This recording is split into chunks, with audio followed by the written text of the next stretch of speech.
One of my favourite poems, which involves the bird life and involves Maud Gonne, is The White Birds. He had been out walking with Maud Gonne on the Hill of Hope, just north of Dublin City, and they'd been talking about reincarnation.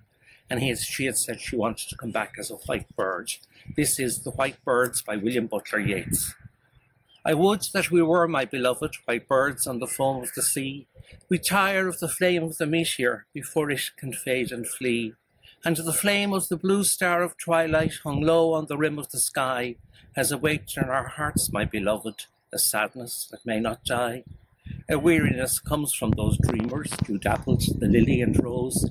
Ah, dream not of them, my beloved, the flame of the meteor that goes, or the flame of the blue star that lingers, hung low in the fall of the dew.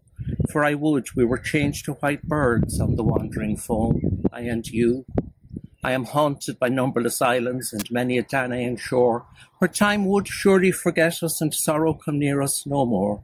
Soon, far from the rose and the lily, and fret of the flames would we be, were we only white birds, my beloved, buoyed out on the foam of the sea.